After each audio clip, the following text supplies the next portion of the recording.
Assalamualaikum warahmatullahi wabarakatuh. Salam sejahtera, Om Swastiastu, Namo Buddhaya, salam kebajikan. Kembali lagi seperti biasa, saya Denny dari Rumah Horor Indonesia akan membacakan sebuah cerita horor di malam ini. Kisah horor kali ini mengambil judul Hantu di Asrama Perempuan. Begini kisah lengkapnya.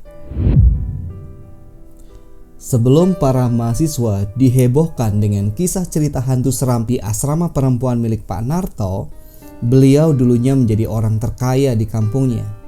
Namun perlahan kekayaannya habis terjual karena kejadian yang menggegerkan para mahasiswa yang mengontrak di asramanya. Peristiwa ini memang menjadi tamparan sekaligus musibah bagi Pak Narto dan keluarga. Pasalnya, beliau sebagai seorang pensiunan PNS benar-benar mengandalkan penghasilan dari asrama tersebut. Gedung asrama milik Pak Narto kini terlihat sangat seram. Terlebih semenjak setahun yang lalu ketika beliau jatuh sakit dan tak lagi bisa bersih-bersih di asramanya. Kini gedung yang dulunya menjadi asrama favorit bagi para mahasiswa baru di salah satu perguruan tinggi swasta tersebut sama sekali tak ada penghuninya.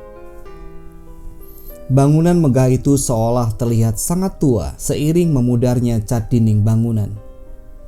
Selain karena tidak terawatnya bangunan, para mahasiswa penghuni asrama memilih hengkang dari tempat tersebut karena banyak di antaranya mengalami kisah seram di asrama perempuan itu.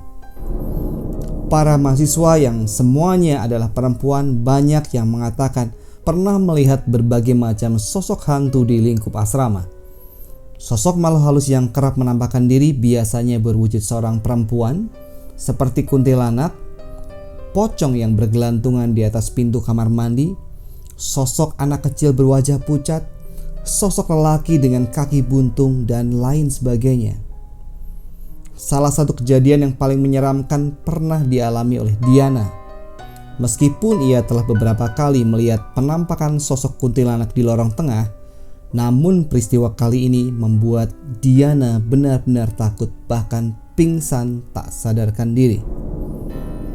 Cerita yang dialami oleh Diana bermula sewaktu ia pulang dari kegiatan ekstra di kampusnya, yaitu ekstra seni tari.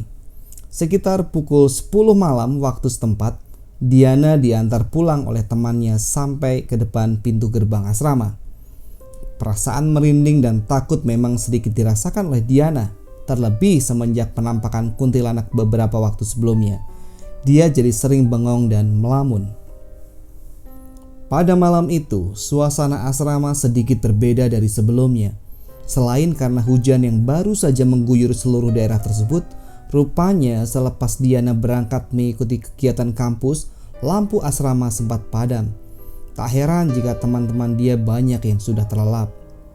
Diana bercerita sewaktu melewati lorong tengah yang hanya diterangi oleh bolam remang-remang sekitar 10 watt. Ia melihat ada sekelebat sosok kuntilanak yang tempo hari ia lihat. Perasaan was-was serta takut secara otomatis menghantui Diana. Ia berusaha untuk bergegas menuju kamarnya yang berada di lantai 3. Namun, sewaktu ia menaiki tangga, di sebelah lorong yang berbatasan langsung dengan pekarangan belakang, seolah matanya tertuju di salah satu pucuk pohon pisang. Naas, dia kembali melihat penampakan menyeramkan. Kali ini bukan sekedar kuntilanak, akan tetapi ia melihat sosok hantu pocong berada di ujung daun pisang. Saking takutnya, Diana menjerit hingga pingsan sampai-sampai helm yang ia tenteng terjatuh dan membangunkan seluruh penghuni asrama. Setelah Diana siuman, baru dia bisa bercerita perihal apa yang barusan dialaminya. Semenjak itu Diana memilih untuk pindah ke sebuah asrama perempuan yang letaknya tak jauh dari kampusnya. Tak hanya Diana yang menjadi korban kejahilan lelembut penghuni asrama perempuan milik Pak Narto itu. Beberapa teman lain juga mengalami hal serupa setelah kejadian pertama yang dialami oleh Diana. Secara perlahan pula seluruh mahasiswi memilih meninggalkan asrama Pak Narto untuk pindah ke tempat lain. Meskipun Pak Narto sudah berusaha membujuk mereka dengan berbagai cara, termasuk memberikan diskon biaya asrama. Namun rupanya ketentraman dan kenyamanan menjadi pilihan utama para mahasiswi tersebut. Hingga akhirnya cerita tentang hantu seram di asrama perempuan itu berdampak pada penghuni asrama yang tidak lagi mau tinggal di sana.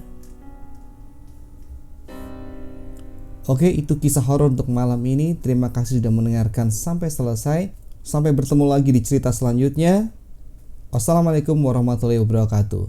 Salam sejahtera, Om Swastiastu, Namo Buddhaya, salam kebajikan.